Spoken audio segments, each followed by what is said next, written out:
All right. That is well with Okay. So let's say there's a story I wrote a long time ago. That was, I think I was still in secondary school at that time. It was with these shoes I did wear. And I I think it took me like 2 years to finish, or is it 2 or 3 years to finish writing that story, because I just kept thinking, that what am I writing? What do I mean by shoes with these shoes? That doesn't even make any sense at all. But I always had, first of all, the things that will it's the title that comes to me first. I'll just have these strange titles like milkshake and ice cream or something like that. And from there I just start thinking, okay, what can I make of this title? What will happen in this story? So I wrote with these shoes I did weird, and I didn't finish it until like after I think after I graduated from university. So, and that story, it was for me at that time, it was a way for me to like hide or run away from reality in a sense, because at that time there were things happening at home and I was not totally I couldn't process it properly. So the way I could escape was to write. And when I started writing that story, it was about a woman looking to get married. And I was looking at it in the sense that, okay, family issues, like, okay, how do you choose the right spouse, like that? So that was what led me to that story. And I didn't even I released it later on, I think in 2016, 2017, and it was a hot mess. When someone read it, someone left a review for me, and the person said that, okay, I'm talking about fashion, I'm talking about shoes. If ladies love all those things, they can go and read the book and everything like that. And my goodness, after that, I didn't want to write again. As in, I just locked up. I was like, I'm not going to write anymore.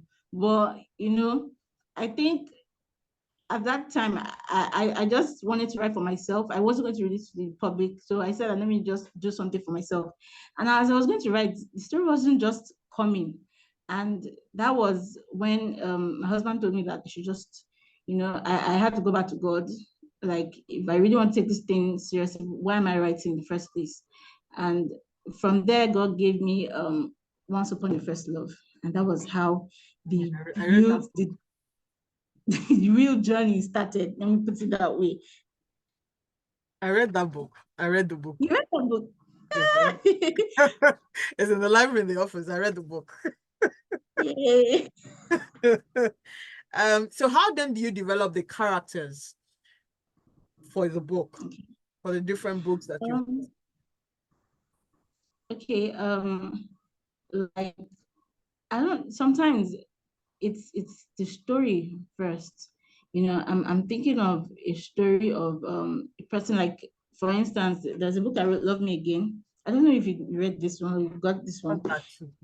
That came to drop it on my table. On my table. Oh, you need to read it.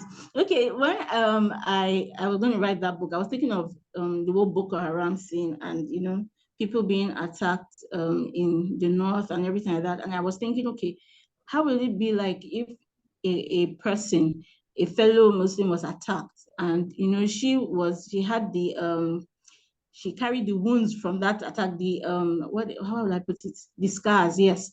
And I wanted to see, okay, how would that be like? And she's a Muslim and everything like that. So what would that character be thinking? And that's how I started Love Me Again, because I wanted to, really understand those things happening in the north. I wanted to, I wanted God to really teach me about how will it be like when you are facing these challenges. So I think from there, I now get to pick my characters, because I want the story first. I want to understand, okay, what am I writing about? And then, okay, who will now be in this story? So, and I start to pick my characters. And, Once Upon a First Love, I don't know if you remember, there's a Muslim friend that Abdul had, Tahira. It was Tahira's story that I decided to go with. Yes. So Tahira and Idris. So because I really wanted to go into that, and then I was really able to explore, and I don't want to give too much details. I want you to read the book. No, we're having a conversation, so you need to tell us a bit about it. And wait, now calm down first. So what I'm asking that you tell us more about the story, and so for so many other stories that you've written, is what I've seen you do I haven't observed, because I'm sure that it was my call was as a shock. Yes, I know. Is the fact that we need to get people to read more. People read, but you know, Okay. in the era of phone, having a hardcover book, I know that somebody had been on my case that you need to read a certain book. And I'm like, okay. So that's what would journey you to take a book, a hardcover book, by the way, to say you want to read, because you majored. I think I have 3 to 4 of your paperbacks, like the hardcover books. I see them, Okay. right? And I see them, and okay, so how do we get people to read more? Regardless, different stories. That's why I asked you Okay. to tell us a bit about the characters, challenges. Okay. Look, continue, sorry. Go ahead. All right. So okay, considering that line, okay, so she goes ahead, she's in the north. I think they just finished their fasting period or something like that. So she's in the north, and you know that she's distributing food, and all of a sudden there's gunshots and people screaming and shouting. She rushes into the car, and then she sees that she's trying to tell her driver to keep going, as in to move, and she sees that he's already dead. So, and she's trying to hide, Mm, and because she's hearing that they are getting closer, and mm, a woman is trying to beg her, like, please just let me hide in your car, let me just, because she is like afraid, everyone's afraid, and then she just see that at the end, like, the woman just collapses, and okay, she's dead as well. So that horror, that just happens in the beginning parts, first chapters of the book, and then we now go into the whole scene of her having amnesia, and having a Christian doctor take care of her. So she's already married and everything like that. So what is going to happen? You yourself, you're wondering, you're smiling. I wondering, okay, is she going to fall for this Christian doctor? But she's already married now. And that, the husband who is trying to process everything, he is already thinking that, okay, this has happened to him. And his mother is like, it's time for you to move on, marry someone else. You have a child. Don't you want to have more children? Telling him to move on. And he's like, how can you tell me to move on now? So, that dynamic, that whole scenario, he's going to move on, and she's like, she has amnesia, she can't remember. So that's it. It gets tricky, and yes. that's where you want to. And this leads me to me asking, how does it feel to be the protagonist? You're holding the pen, deciding people's lives. Like, Oh, honestly, it's sometimes it's not fun, because I myself, I don't know the end of the story. Like for Once Upon a First Love, like you said, I've read Once Upon a First Love. yeah. I didn't know how that story was going to end up, because as I was writing, I was literally writing the story with God, because I would ask, okay, God, what do you think about this thing? Should we go ahead? What should we do? And he said something, and I'm like, no, that would be unfair. We can't do it like that. And they will pinch me, but I have to follow, because that's how the story is supposed to go. That's how he wants the story to go. And sometimes I'm like, I'm sad, because this can't happen. I mean, I want these two to be together, but it just doesn't go that way. Like there was a story that I wrote of recent, Yellow Hibiscus. Let me see if I can show you the cover, Yellow Hibiscus. And why are you smiling? Stop smiling like I'm this. smiling. I'm smiling because you're so excited. You're excited talking about the different characters in the books and in the books that you've written. And I'm wondering in my head, how can someone be this excited about? Because it's okay, so hold on first. It signals on 91.3. We're discussing. I'm discussing with an author, and when you're speaking with somebody who's written books, the passion that exudes from them is contagious. So if you find out, I know I'm laughing on a regular, right? But if you find out I'm extra laughing, it's because it's coming from her. Now, I find, and I can feel from everything that you said so far, that God has a major part to play in all of the stories that you're writing. So Yes. you don't tend to fight him when you are writing some certain stories. Well, It's okay. He will win at the end of the day, but it's okay. No, I do tend to, because sometimes I don't even want to write the story, like the one that danced with me about talking about homosexuality and everything like that. I do not want to write that story because I'm like, if I write the story now, people stone me and say something and do something to me or whatever. I'm not interested. I don't want wahala. But I had to. It was I had this burden to do that, to write the story, and I didn't have a choice. So That's I had to go ahead and do it. okay. So how do you approach your writing about love, relationships, romance? How do you approach your writing? Because it's a bit centered around God, love, romance. That's the first word you came from. There was no romance and relationship. Then you said that this life that you are in, give it to us. So go ahead. Oh, I love love, as in it's, I love romance, I love love. I can't see, I'm even blushing now. My cheeks are aching me because So of you don't understand why I'm looking at you and I'm laughing. I'm wondering. Okay. and I can't help it. I guess because like I told you earlier on, there were issues at home, and because I my parents were not together, they were divorced, and I was living mostly with my grandparents. So he would bring out the video of my parents um wedding ceremony, and he'll be watching it, all those old tapes that they will cassette and he'll be watching it, and I was just wondering, why is this, why is my grandpa watching this thing? I don't understand. What's he trying to find? Is he also looking for why they broke up or something like that? The thing triggered me to want to understand what love was about. And I kept reading different books on love, relationship, and from there, I just I was just so for romance. I don't know. The thing, usually you say that you don't want to marry or something like that. How can a man do this to the woman? How can the woman be like this? But for me, I really want to understand what love was about. And the best way to learn about it was to go to God. So I kept reading Christian books, reading books on love and everything like that. I read Harley Quinn too, but you see, I had to deliver myself. God had to deliver me from those Harley Quinn books because they were not helping matters at all. So um, from there, I just love writing about relationships. I believe that if you put God in the center of everything that you're doing, if God is involved is first, then everything else would flow, everything else would be nice. So for me, God has to be first in everything. Okay. So outside of writing, what do you do if you're not writing? If you're not trying to kill a character or develop a character? I don't kill characters now. Uh, Mhm. Are you if I say sure? I watch Korean drama now, you will say that. No, it's okay to watch Korean drama because again, you don't know where the inspiration and creativity will come from. K-drama, right? We are plenty. Yeah. Ah, Oh yes. I love it. I I think love for Korean me, the drama. K-dramas that I watch are mafia themed K-dramas. Oh my Uh, goodness! If there's no romance in it, I will bypass that K drama. I need to no, see no, no, romance no. I'm big on inside. mafia, on a lot of mafia. Really?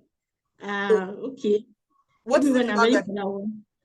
Eh? Maybe when I'm ready, I would ask Don't for go that. there yet. Don't go there yet. Just leave it like that. But what do you think about the dialogue? Because I like the dialogue, I like the words. What does the dialogue do to you? Um. Okay. Well, I'll there was a time that I was really concerned about dialogue because when you're researching, you're trying to learn how to write. People tell you that you don't write how people would like. Don't write that way. People sound that way, So you want to make it a way that okay, it's nice, it's smart, it's sharp, and you are trying to pass across the message very well. Mm. So for me, I want to really enter that character's head. I want to understand what this character is about. Well, their personalities are different. Like we all have different personalities. And I want to understand, okay, what would this character say? Well, how would this character react to this certain thing? So for me, the dialogue is really, sometimes I need to listen to music. And, for me, each character has their own theme song, their own music. So, okay, what is it that keeps them going? Mm. So for me, I just try to get that dialogue that expresses them, expresses who they are, and what God wants me to portray about them. Now, how do you balance your creative freedom of writing these fictions with the responsibility of conveying faith? Wow, honestly, for my heart desire is always to write God's heart. And I was going to ask you what that meant, but answer this. so I really I try my best to ask God, what does he want for this particular story? Okay. If he would give me, okay, what is it that he wants? Like this particular one that I just finished writing, Blue Roses. It wants me to write about adoption. It wants me to write about family, what it means to be adopted as a child of God. And I really have to. Sometimes I have to do research first, like read the Bible and okay, understand what the Bible is saying about that particular thing. And when I start writing, I'm like, God, please, I don't know where this story is headed because I don't always know the end. So most of the time, so just lead me as you want me to go. There was a time that I wrote a book that it was at the end that I understood what the book was about. I didn't understand as I was writing. I was like, God, where's this book going? I didn't even understand, but it was at the end that I just had this epiphany that, oh, this is what it's about. As in, you would imagine like I just had this smile on my face, like, oh, I finally understand. And it really helped me as well because I have to trust God as I'm writing. I can't just say, well, I'm just going to write about this. This is sometimes the story changes. Sometimes God leads me to another direction. And I just have to keep praying every step of the way for him to direct me. So how many weeks does it take you to complete a book? Sometimes it could be 8 to 8 weeks, could be 8 weeks, could be 6 weeks. It depends on, How many okay, it hours depends. per day? Ah, for me to write that Once Upon a First Love, I was writing it 3 hours per day. And that took 6 months or so to write it, 3 hours per day. But gradually I started getting faster in it. But it really depends on my mood. So are you writing with a pen or you're typing with your phone? Ooh, pen care. No, I type, sometimes I type on my phone when light decides to disappoint, but mostly on laptop. So 3 hours per day for 6 weeks to That was before. now call. Now, when the laptop dies, I continue on my phone. I'm writing anywhere I'm going. If I just remember something, I just put it down. I just type, even if it's 500 words per day, just to per, is it an hour or so, just to keep going and make sure that I finish on time. So what's the longest words you have written in a day? I think I would have said Once Upon a First Love the longest, but I think this present one is like over 100,000 words. 100,000 words. Yes. The words are plain. So when you're about to write, does words play like pictures, or they come in numbers, or they come in alphabets? No, it just like I'm sitting on and I have to like enter that scene again, and I don't know, the words just keep coming to my head like, okay, this is what's going for, this is what's going for, like, and if and I remember something that would happen in a chapter, like 2 chapters ahead, and I just quickly write it down. Okay, this is going to happen. I just write the conversation down, and then I go back to it later on when I'm at that chapter. Okay. What has been your feedback? What has been people's feedback about your books? Wow, it's been mixed. Okay. um, Yes. like I hear people will send me DMs, send me messages, tell me that this book, like I'm shaking the table right now. Like, how do I know what's happening right now in their lives? Like, how did I know? And for some people, it's like it transforms them, it makes them, the one I love the most is when they say that they want that kind of relationship that the character has with God, and it pushes them to want to desire that relationship, which is really what I want, because I want people to understand intimacy with God.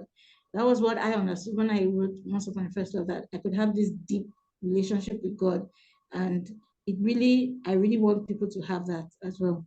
So I hear that from people, and then for um the other side, sometimes, like once upon the first love, someone said that this is not possible, it's not realistic, it can't happen. I'm like, okay. And another person told me, oh, that the characters, too much characters in a book and everything, you know.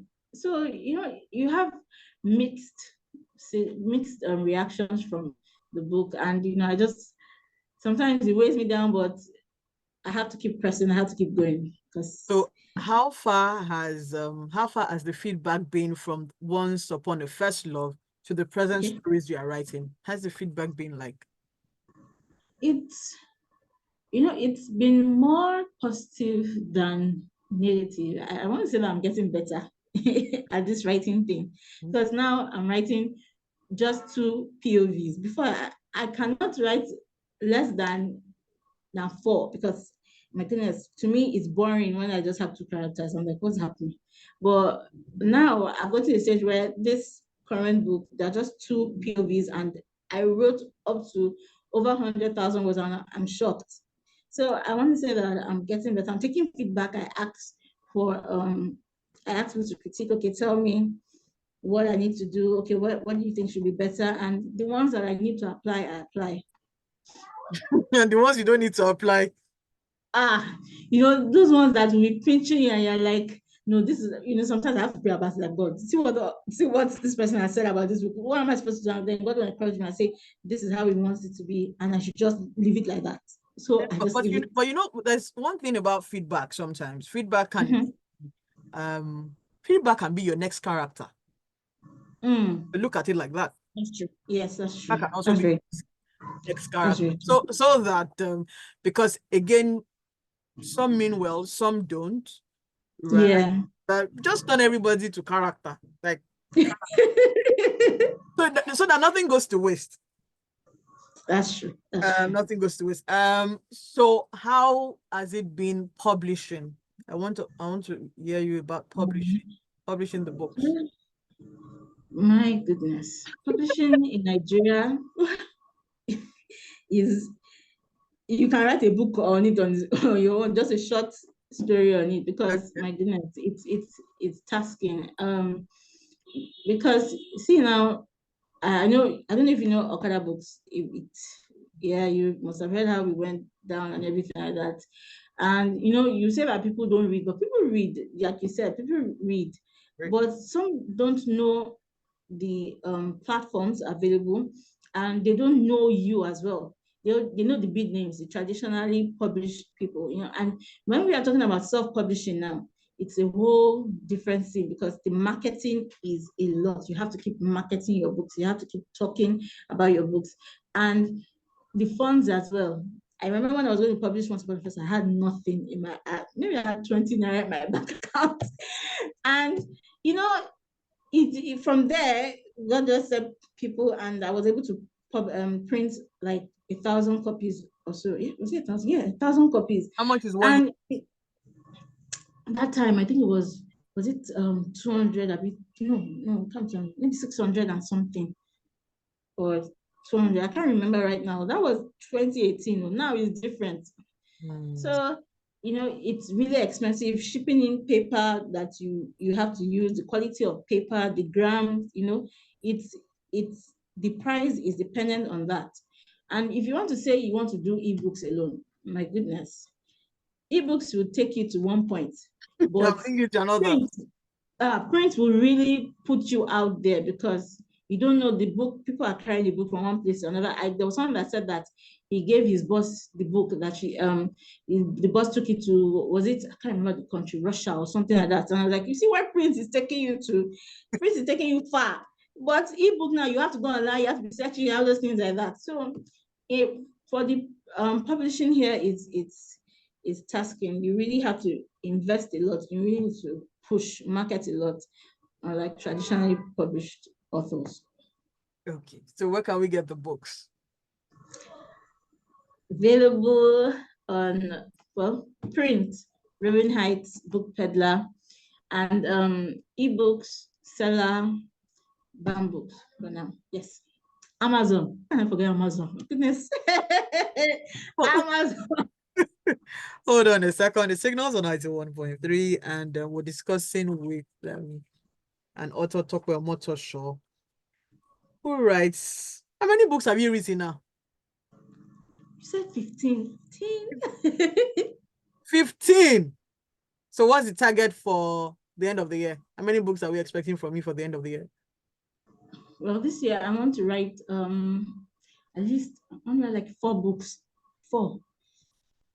So Yeah, and sorry? go ahead.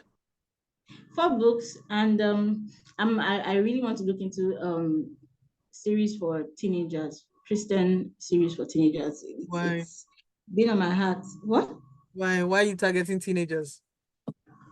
Because right now most people ask me, can their teenage daughters read the books? I'm like, wait first, let them reach 18 or so, and I really look at it like there are really no books that I can say that Nigerian Christian fiction that people can give their teenagers, their children to read. So I really want to look into it, not because of, oh, there's market there or something, but I just feel pressed, or I feel the urge to do that.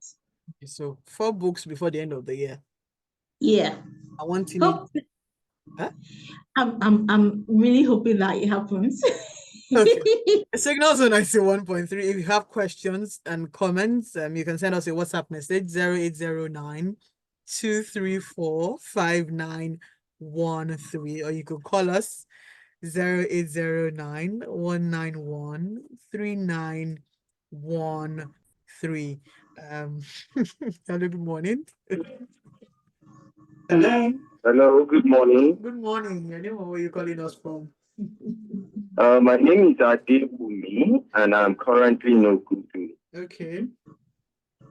All right. So very impressive, and listening to her and all she's been through, and especially when she talked about publishing, I actually just started laughing. Now, we've been around, like in the publishing space, and that's the reason why we actually started something we call print on demand. I don't know if you are aware of print on demand. She says she's aware.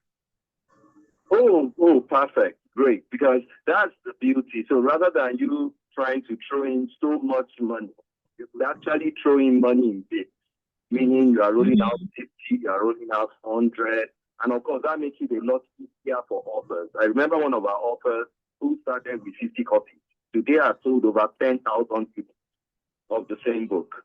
So basically, it just takes the burden. So you are thinking about 4 books before the end of the year. You don't have to start thinking out how to break a bank.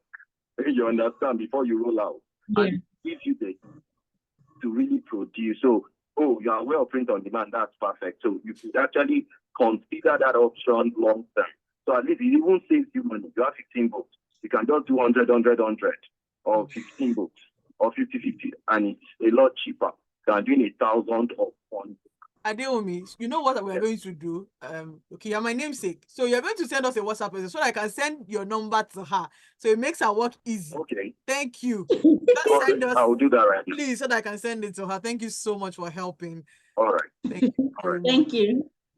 So if you have questions, comment, again, it's a lot of hard work to put pen to paper. So why I asked you earlier on that do you think in numbers or pictures? I'm a lazy writer. Lazy writer. But if I need to write, the words will not let me sleep until Wow. it is uncomfortable. Yes. It will not that let me sleep. So you wake up in the middle of the night, and my people call it epistle. If Oshodi sends you epistle, your own has done. So like the words are just, and then I have somebody who will call and say, I'm like, it's not today. I'm like, I can't. I mean, all of you will be writing. But to put pen to paper, because again, words are very powerful. Words are very, very powerful. And so you can either swing it to the left, to the right, to the middle. Okay. So 4 books, Abby. You can do 5 now. You are doing well. Add 5. Now beyond, add 5. You are I'm cheering you. Don't worry. Thank you. But will disturb me. Don't worry. Okay, yeah, no, wahala. It will disturb me. Now, beyond writing Christian contemporaries, what other genre of books are you looking at? Horror, big. Oh, okay. Wait, nah. Sorry. Wait, now what kind of other genre are you looking at? I told my husband I wanted to look into military, all those military kind of writing, and he's like, Spend your time in I want barracks. to shift. Ah, Go and spend your time in barracks because again, but and now you research. Just go. We have plenty of barracks. Go and just look at the other because their stories also needs to be told. So we might want to be expecting a okay. Let me be Okay. deterring you from there. Don't worry. So looking forward, you've told us 4 books, 5 books. I'm adding one more to it. Yeah. Thank you. I'm adding one more to I it. will make sure I write a book that has your personality, your character. I will put it inside. I'm an open book. You will just see different things. You will just see different characters inside one person. So 5 books. 5 books. Just give us 5. 5 books. Now looking at the landscape, the reading landscape, what do you expect? Looking at what? Reading landscape, in Nigeria, across the different books that are being written. What are you looking at? What's the future for writing for you? Oh, well, the idea is to keep pushing Christian fiction out there. And, I guess some people don't really know that we have Nigerian Christian authors. We have plenty. They're just going to, sorry? We have plenty, but go ahead. Now they don't really know. And the thing is, we know Taiwo Redele, Mrs. Taiwo Redele, and like that. So I think we really need to push it. It's something that we really need to push. There's a friend of mine that has fresh African voices for, I think, for Christian authors. She's doing something like that, and she's trying to get people that want to write Christian fiction to come out, and expose themselves. I think you'll find it on Instagram. I think it's ACF. Oh my goodness, ACRFW or something. And it's for us. We really want to push Christian fiction out there. We want people to know that, okay, you're looking for something clean, something that is godly and everything like that. You can get it. It's available. And we have people that write different aspects of Christian fiction. But the thing, okay. Sorry? The thing with Christian books is a lot of us find it very boring. Like you already have the Bible, then you now have Christian books. Seriously. Sometimes it could be boring. Well, exactly. Well, and see, you're one out of many, but a lot of Christian books that we grew up on, that I grew up on, thanks for the lecture. They're preaching that's slamming. It was so hard. That's not what I'm saying. Yeah, but now, okay, things are different. Like the authors I read now, we have Johnny Bola, we have Adewunmi, we have different people that are really when you read those books, you yourself, you'll be like, oh my goodness, I want to fall in love again. They're really, and the way we're now like putting in the faith aspect, where it's not something that just stands out on its own, just one heavy preacher and just slap you with it. Bam. No, we're making it like an everyday lifestyle, because as you wake up in the morning, you pray, we're just putting it like, how will you relate with God? Let your relationship with God flow in that character's life. So we just want to show you that you can have that kind of relationship as well. Read us, Joe. Read us. Oh yes. Someone sends a message saying that interestingly, Mrs. Taiwo she just mentioned is one of our authors. That's Adewunmi who just called. Well, okay. Well done. It's not only the church that people can give their life to Christ. They can also give their life to Christ through the books that you have written. Thank you. Mhm. So, well done. Well done. Thank you so much for writing. At least Thank having to you. put pen to paper is a lot of work. It's a lot of work. It is a lot of work. And so I like the processes you shared from starting from 500 words to 100,000 words. And so we're looking to 1,000,000 words very soon. Yeah? You can't, as in just, wait, What? you can do it. Let me be your hype man. Wait, You should set that world record for yourself. see, it's that 100,000 words, it's not in a day, it's in a span of 8 weeks. Not one day, So please don't. how many have you written in one day? Apart from five? One day. Mm. We can, like, we're looking at 4,000 words, 5,000 words. You don't want to kill somebody. Let me, you're strengthened, you can write it. We have another caller. Hello, good morning. Hello. Hello, this Oh, Mr. Patrick, I think that's you. Call us back quickly before Lalua comes to send me packing. 0809. If you have a WhatsApp message, 0809 234 5913, or you can call us 0809 191 3913. 5,000, 6,000 words. That's the record. I said 5,000. He's like, you like to increase things. Because you have the capacity. You don't even know what it means to be writing Christian books. No, you have the capacity. So how many people are you looking? What's the projection? Are you looking for people to read your books? How many? You know, you're writing 5,000 words per day. So how many people do you want them to read your stories? My goodness. You want figure? I can't just say as many as possible. No. Ah, Let's say 100,000 people. okay. I like that. That's ginger me. At least let's say You 2 need to be million. tasking the person that is disturbing you to write. 2 million. 2 2 million. million. Good. That's a projection. Tax the person that is disturbing you to write book. It will show Okay. you. Okay. Thank you so much. I had fun discussing with you, and to everyone who's Me too. to everyone who's listening, thank you very much. Till we come your way again next week, Saturday, like we always say on Signals, dream again, create opportunities for people. Again, people will be people, keep creating. Have fun, have a wonderful week, and God bless.